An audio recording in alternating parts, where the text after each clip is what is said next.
नमस्कार, स्वागत है आपका। आपके साथ मैं हूं अमित गर्ग शुक्ला। उपचुनाव के अखाड़ा में आज हम जिक्र करेंगे मझवा सीट की।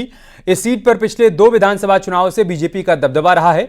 इस बार कांग्रेस और एसपी एक साथ मैदान में है, तो उपचुनाव में सीधी टक्कर बीजेपी और एसपी के बीच में ही मानी जा रही है। लेकिन बीएसपी ने यहां पर अच्छा खासा दांव चला है। ऐसे में किस ओर जाएगी मझवा की जनता और क्या है इस सीट के सियासी समीकरण, एक रिपोर्ट के जरिए आपको दिखाते हैं।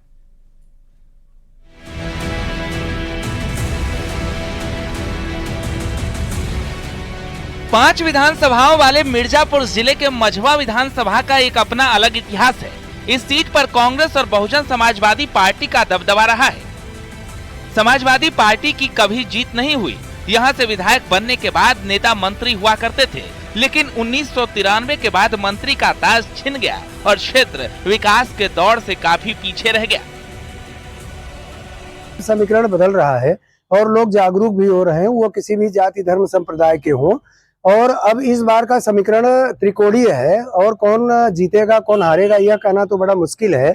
लेकिन जब डॉक्टर ज्योति बिंद समाजवादी पार्टी की प्रत्याशी ने नामांकन किया और पूर्व विधायक उनके जो पिता हैं उन्होंने रमेश बिंद ने अपने बयान में कहा कि हमारी लड़ाई सिर्फ बसपा से है, भाजपा से नहीं है, तो ऐसे में अब समीकरण वहां बदल रहा है।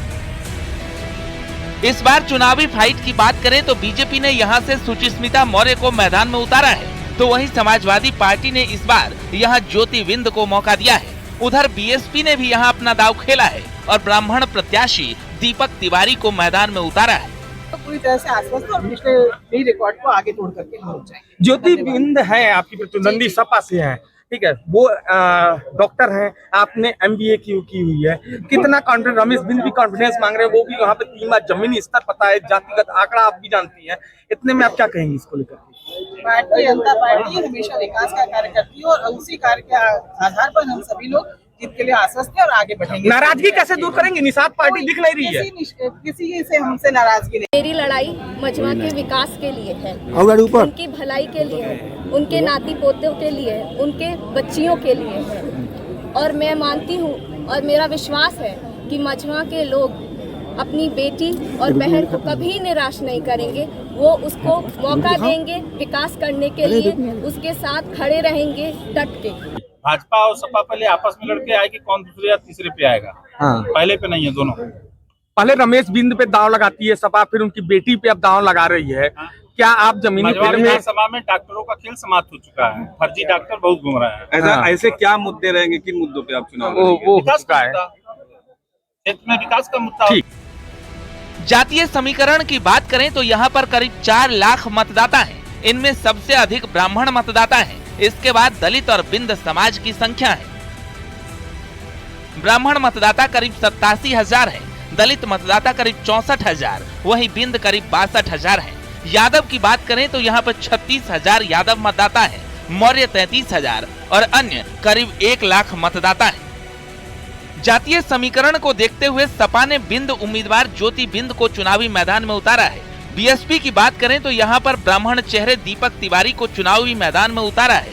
बीएसपी को लगता है कि मझवा विधानसभा में अगर दलित और ब्राह्मण एक होकर बीएसपी को वोट करते हैं तो ये सीट बीएसपी के खाते में आ सकती है।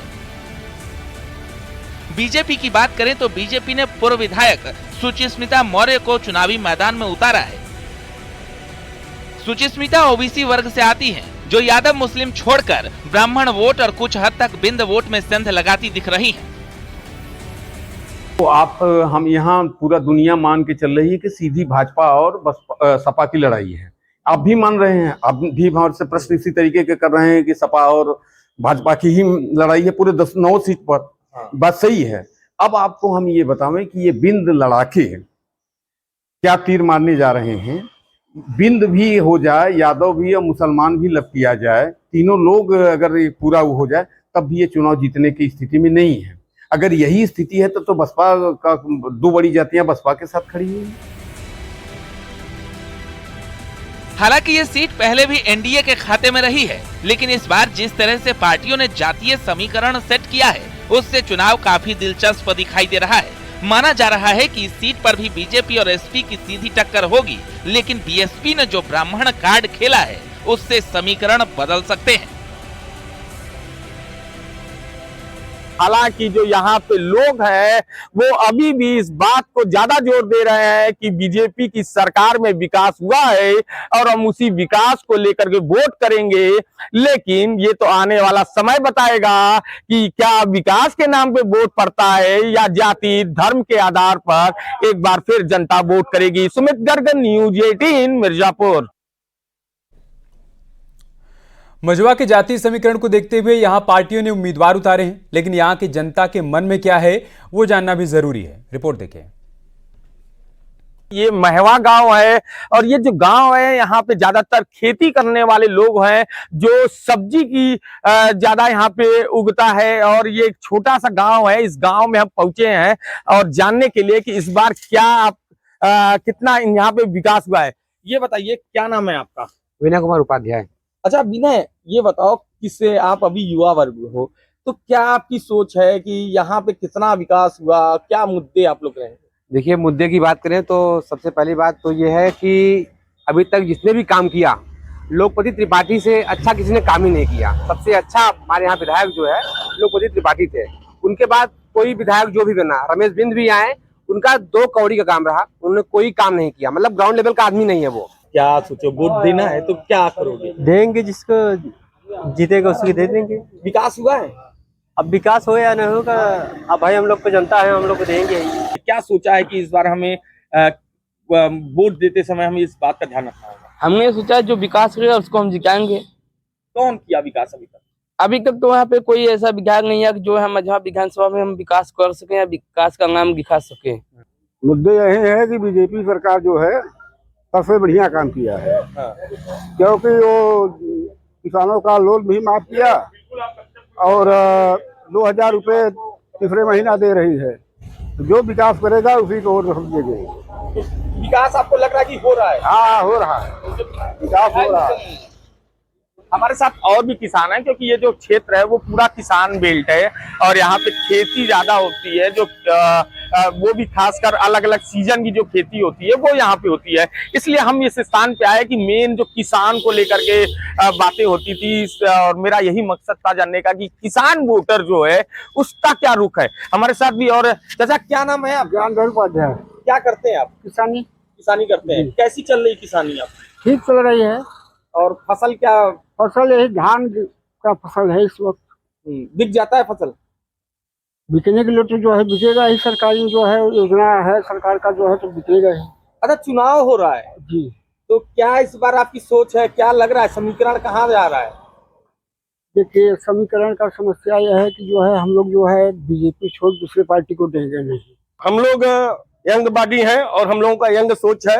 हम लोग भी इस बार सोचा गया, क्या बीएसपी सरकार जो बहन जी शासन में थी, शासन में जब बहन जी थी तो क्या ऐसा कुछ सिस्टम नहीं था क्या? ये उनका भी कार्यकाल बहुत बढ़िया था 5 साल। और हम लोग इस बार सोचा गया है कि यार कुछ परिवर्तन लाया जाए कि लोग पार्टी जो बीजेपी की जो कैंडिडेट हैं सुची स्मिता मौर्य से नाराज हैं, लेकिन लोग ये कह रहे हैं कि हम बीजेपी को वोट करेंगे, हमें कोई कैंडिडेट से मतलब नहीं है। बीजेपी ने अच्छा काम किया है और हम उस काम को देख करके एक बार फिर बीजेपी को वोट करने जा रहे हैं। Sumit Garg, news 18 Mirzapur. CM Yogi Adityanath BJP प्रत्याशी के प्रचार के लिए महाराष्ट्र में हैं। वाशिम विधानसभा सीट पर चुनाव प्रचार करने पहुंचे सीएम योगी ने एक बार फिर से बटेंगे तो कटेंगे वाले बयान का जिक्र किया। उन्होंने कहा कि हम एक हैं तो नेक हैं, बटेंगे तो कटेंगे। महाराज ने, छत्रपति शिवाजी महाराज ने जिस दुष्ट अफजल को मार गिराया था उसके नाम पर औरंगाबाद का नाम होना, याद करना, इसको हटना ही चाहिए। संभाजी नगर के रूप में उसको पहचान मिलनी ही चाहिए। छत्रपति शिवाजी महाराज का संघर्ष हो या संभाजी महाराज का, हमें नई प्रेरणा देता है। और छत्रपति शिवाजी महाराज हम सबको एकजुट करके लेके गए थे, हर भारतवासी को अपने साथ जोड़े थे, अपने सेना का हिस्सा बनाए थे। छत्रपति शिवाजी महाराज जिस एकजुटता का प्रदर्शन करके हिंदवी साम्राज्य की स्थापना किए थे, आज उसी का आह्वान करने के लिए, उन्हीं से प्रेरणा लेकर के मैं बार बार आपसे कहता हूं कि बंटिए मत। उन्हीं से प्रेरणा ग्रहण करके मैं आपसे कहता हूं बंटिए मत, क्योंकि जब भी बंटे थे तो कटे थे।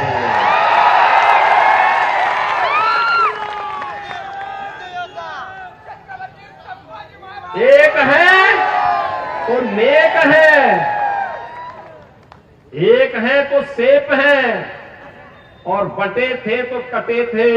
हमें बटना नहीं है, एकजुट होना है।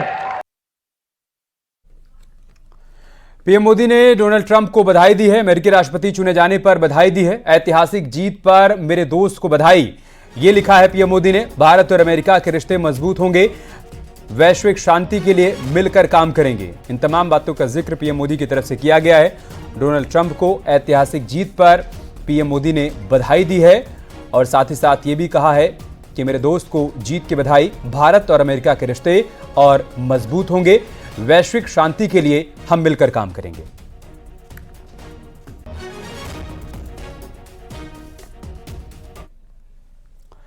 मुरादाबाद में एआईएमआईएम के प्रदेश अध्यक्ष शौकत अली ने कुंदरकी सीट पर होने वाले उपचुनाव को लेकर बड़ा बयान दिया।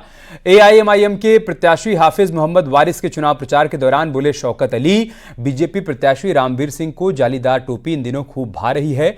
अगर धर्म परिवर्तन का इरादा है तो एआईएमआईएम के ऑफिस आकर घर वापसी करें।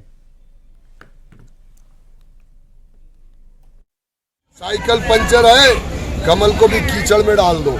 अभी मैं देख रहा हूं कि ये रामवीर सिंह, जिन्हें जाली वाली टोपी से बड़ा परहेज, इनके मुखिया योगी आदित्यनाथ कहते हैं कि हमने दिन में 5 मरतबा जो चिल्ला चिल्ली होती थी, अजान होती थी, हमने बंद करा दिया और 5 साल में उसको मस्जिदों को भी बंद करा देंगे। जालीदार टोपी वालों से नफरत थी। अभी ये रामवीर सिंह को कौन सी मोहब्बत हो गई? ये हृदय परिवर्तन कर लिया क्या मानते हैं सर? ये कौन सी मस्जिद में जल्दी ही जाने वाले धर्म परिवर्तन करने के लिए? सर आप अपना एमआईएम के दफ्तर में इनको भेजिए। अगर ये अपनी मर्जी से इस्लाम कबूल करना चाहते हैं तो आए, धर्म परिवर्तन करें, घर वापसी करें। समाजवादी पार्टी के प्रदेश अध्यक्ष श्यामलाल पाल ने विवादित बयान दिया है। मुरादाबाद में एसपी प्रत्याशी हाजी रिजवान के चुनाव प्रचार के दौरान श्यामलाल ने आरोप लगाया कि चुनाव में बीजेपी हमारी बहनों की साड़ियां तक खींच लेती है। बीजेपी ने महाभारत वाला चीरहरण शुरू कर दिया है। जिला पंचायत, ब्लॉक प्रमुख या कोई चुनाव हो, हमारे पर्चे छीन लिए जाते हैं, फाड़ दिए जाते हैं और हमारी बहनों की साड़ियां खींच ली जाती हैं।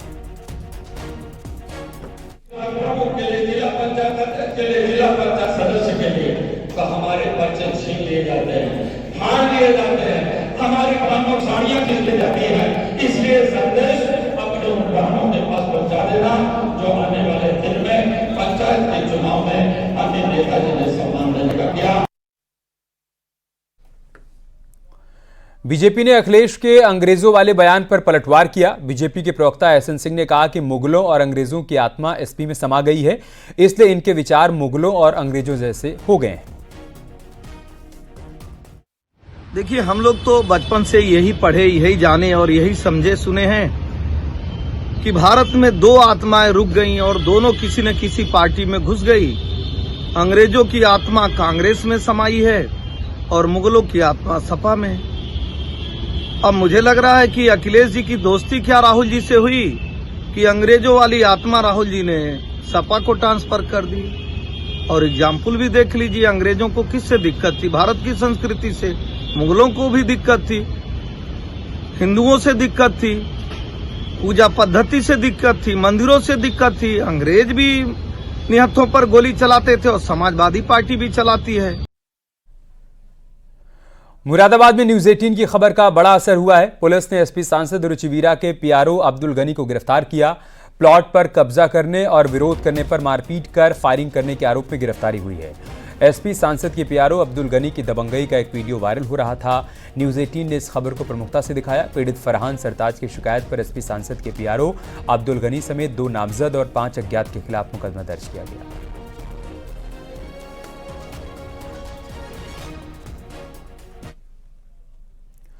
जौनपुर की मछली शहर नगर पंचायत के अध्यक्ष और बीएसपी नेता संजय जायसवाल को पुलिस ने गिरफ्तार किया। संजय जायसवाल पर फ्रॉड का आरोप है। नगर पंचायत अध्यक्ष संजय जायसवाल को देर रात हाईकोर्ट से वापस आते हुए गिरफ्तार किया गया। उनके खिलाफ कोतवाली पुलिस ने 11 सितंबर को फर्जी दस्तावेज तैयार कर धोखाधड़ी से ट्रेलर बेचने के आरोप में मुकदमा दर्ज किया था। नगर पंचायत अध्यक्ष के छोटे भाई अनुराग जायसवाल की शिकायत पर केस दर्ज किया गया। आरोप है कि नगर पंचायत अध्यक्ष की ट्रांसपोर्ट कंपनी में उनके छोटे भाई ने अपने 13 ट्रेलर लगवाए थे, लेकिन नगर पंचायत अध्यक्ष ने फर्जी कागजात तैयार कर उन्हें बेच दिया। केस दर्ज होने के बाद चेयरमैन ने गिरफ्तारी से बचने के लिए हाईकोर्ट से स्टे आदेश ले लिया था। मंगलवार को स्टे आगे बढ़ाने के लिए चेयरमैन हाईकोर्ट गए थे, लेकिन स्टे आदेश नहीं मिला। मछली शहर लौटते हुए उन्हें कुंवरपुर टोल प्लाजा के पास से पुलिस ने गिरफ्तार कर लिया।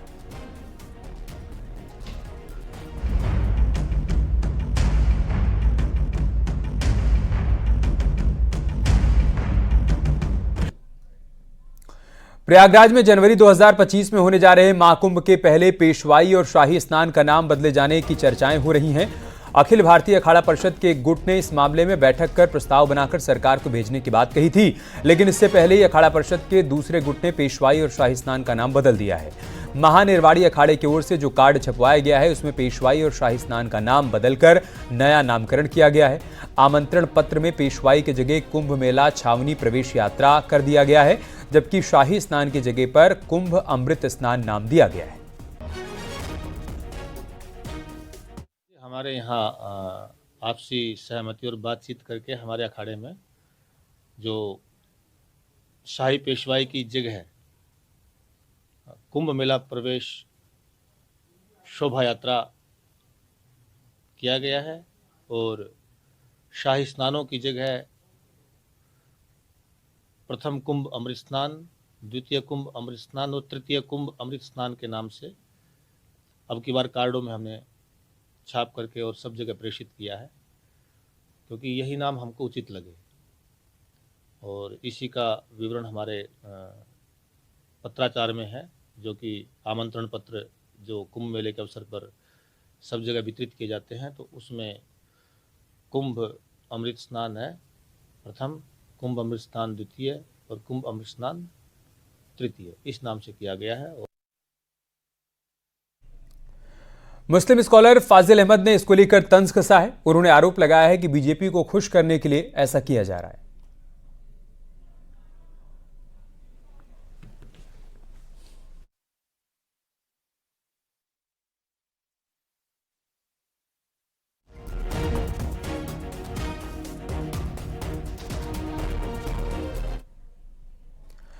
महाराजगंज में मकान तोड़ने का मामला, सुप्रीम कोर्ट ने मुआवजा देने का आदेश दिया है। सड़क चौड़ीकरण के दौरान तोड़ा गया था घर, एससी ने 25 लाख रुपए देने का आदेश दिया। सुप्रीम कोर्ट ने कार्रवाई को अराजक बताया। ऐसा एक्शन पूरी तरह से मनमानी है। याचिका पर सुनवाई के बाद सुप्रीम कोर्ट ने यह आदेश दिया है। बड़ी खबर हम आपको बता रहे हैं, महाराजगंज में मकान तोड़े जाने के मामले में सुनवाई करते हुए सुप्रीम कोर्ट ने यह आदेश दिया है और सुप्रीम कोर्ट ने कहा है कि ये मनमानी तरीके से किया गया है। मुआवजा देने का आदेश दिया गया। सड़क चौड़ीकरण के दौरान घर तोड़ा गया था। सुप्रीम कोर्ट ने 25 लाख रुपए मुआवजा देने का आदेश दिया है और साथ ही कार्रवाई को अराजक बताया है। ऐसा एक्शन पूरी तरह से मनमानी है, ये भी कहा सुप्रीम कोर्ट ने सुनवाई के दौरान। याचिका पर सुनवाई के दौरान सुप्रीम कोर्ट ने ये तमाम बातें कही हैं और बाद में 25 लाख रुपए का मुआवजा देने का आदेश भी दिया है। हमारे सहयोगी शंकर आनंद हमारे साथ जुड़ चुके हैं। शंकर, क्या जानकारी है आपके पास? देखिए, जिस तरह से आज सुप्रीम कोर्ट में उत्तर प्रदेश में बुलडोजर एक्शन को लेकर जिस तरह से सुनवाई हो रही थी, तो इस मामले को लेकर आज कोर्ट की जो नाराजगी है वो देखने को मिली है। और जिस तरह से इस मामले में बुलडोजर एक्शन को लेकर सुप्रीम कोर्ट ने एक बड़ा फैसला सुनाया है और इस मामले में खास तौर पर जो उत्तर प्रदेश के महाराजगंज इलाके में जिस तरह से एक कार्रवाई की गई थी, उस मामले को लेकर आज कोर्ट का जो रुख है वो बड़ा सख्त देखने को मिला है। और इस मामले पे कोर्ट का आदेश है कि बुलडोजर से जिसका घर टूटा है उन्हें 25 लाख रुपए का मुआवजा दिया जाए। और इसके साथ ही इस मामले में चीफ जस्टिस ऑफ इंडिया ने यह भी कहा कि घर तोड़ने में किसी प्रक्रिया का जो पालन नहीं किया गया है, तो खुद सरकार की ओर से हलफनामा देकर कहा गया है कि इस मामले में कोई नोटिस जारी किया गया है या नहीं किया गया। इन तमाम चीजों पे सवाल भी पूछा गया। हालांकि जिस तरह से आज चीफ जस्टिस ऑफ इंडिया जो हैं, उन्होंने कहा कि यूपी सरकार की ओर से कहा गया कि सिर्फ 3.6 वर्ग मीटर का अतिक्रमण हुआ था और हालांकि उसके ओर से इसका कोई प्रमाण नहीं दिया गया और बिना नोटिस दिए आप किसी का घर तोड़ने के लिए कैसे प्रक्रिया शुरू कर सकते हैं। किसी के भी घर में घुसना अराजकता है और आप पीड़ित को इस मामले पर 25 लाख रुपया का मुआवजा दें। और एक तरह से कहा जा सकता है सुप्रीम कोर्ट ने आज बुलडोजर एक्शन को लेकर काफी नाराजगी जो है वो जाहिर की है। बहुत बहुत शुक्रिया शंकर आपका हमारे साथ जुड़ने के लिए और जानकारी हम तक पहुंचाने के लिए। नोएडा में लॉरेंस बिश्नोई के नाम पर धमकी दी गई। बैनामा लेखक को लॉरेंस बिश्नोई के नाम पर गोली मारने की धमकी दी गई है। आरोपी ने लॉरेंस गैंग से गोली मरवाने की धमकी दी, जिसका ऑडियो सोशल मीडिया पर वायरल हो रहा है। शुरुआती जांच में पुलिस ने प्रॉपर्टी का विवाद बताया है। राम मोहन जी बात कर रहे हैं? हाँ जी, प्रभात झा बोल रहा हूँ। राम मोहन जी, हाँ बोलिए। तलवार आया था अभी आपसे मिलने के लिए 2-3 दिन पहले। हाँ हाँ बोलो। आपसे मिला था वो या ऐसे हवा दे रहा है वो? मिला था। क्या कह रहा है? अब मैं तुम्हें क्या बताऊं भाई? नहीं मतलब क्या, देखो बीच में आप क्यों पढ़ रहे हो? मेरे को आप नहीं जानते ना मैं क्या आदमी हूँ। क्या? मैं क्या आदमी हूँ आपको नहीं पता ना अभी? अरे तू बदमाश है। अरे तुम क्या है? तू बदमाश है क्या? तू बदमाश है क्या?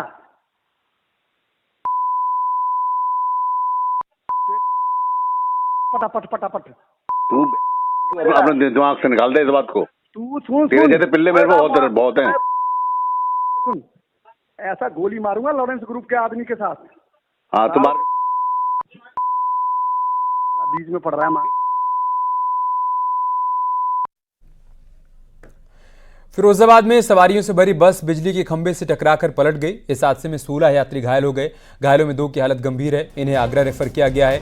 थाना रामगढ़ क्षेत्र के चनोरा पुल के पास ये हादसा हुआ। प्राइवेट बस हमीरपुर से सादाबाद हाथरस की तरफ जा रही थी और जैसे ही प्राइवेट बस चनौरा के पास पहुंची तो ड्राइवर के नींद आने के चलते बस बेकाबू होकर बिजली के पोल से टकराकर पलट गई। सूचना पर पहुंची पुलिस ने सभी घायलों को जिला अस्पताल में भर्ती करवाया, जिसमें 2 की हालत गंभीर होने पर उनको आगरा रेफर किया गया।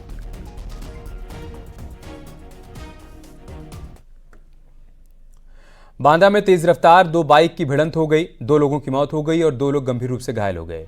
मरका थाना क्षेत्र के पिंडारड़ गांव के पास यह हादसा हुआ। हादसे की सूचना पर मौके पर पहुंची पुलिस ने सभी को बबेरू सीएचसी में भर्ती करवाया, जहां डॉक्टर्स ने 2 लोगों को मृत घोषित कर दिया। घायल 2 युवकों को गंभीर अवस्था में जिला अस्पताल में भर्ती करवाया गया है।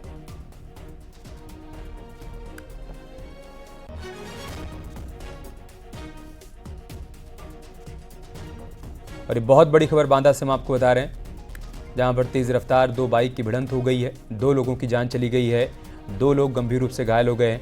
मरका थाना क्षेत्र के पिंडारड़ गांव के पास ये हादसा हुआ है। हादसे की सूचना पर मौके पर पहुंची पुलिस ने सभी घायलों को बबेरू सीएचसी में भर्ती करवाया, जहां पर डॉक्टर सभी का इलाज कर रहे हैं।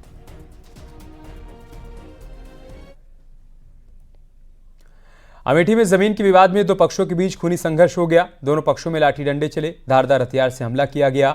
कुल्हाड़ी लगने से एक ही परिवार के 3 लोग घायल हो गए। गंभीर हालत में एक बुजुर्ग को ट्रॉमा सेंटर रेफर किया गया। मारपीट का वीडियो सोशल मीडिया पर वायरल हो रहा है। पुलिस ने पीड़ित पक्ष की तहरीर पर 4 आरोपियों के खिलाफ मुकदमा दर्ज किया है और कार्रवाई की जा रही है। अमेठी से खबर हम आपको बता रहे हैं, जमीन के विवाद में 2 पक्षों के बीच खूनी संघर्ष हुआ है। दोनों पक्षों में लाठी डंडे चले हैं, धारदार हथियार से हमला हुआ है। कुल्हाड़ी लगने से एक ही परिवार के 3 लोग घायल हो गए हैं। गंभीर रूप से घायलों को ट्रॉमा सेंटर रेफर किया गया है। मारपीट का वीडियो सोशल मीडिया पर वायरल हो रहा है। पुलिस ने पीड़ित पक्ष की तहरीर पर 4 आरोपियों के खिलाफ मुकदमा दर्ज कर लिया है।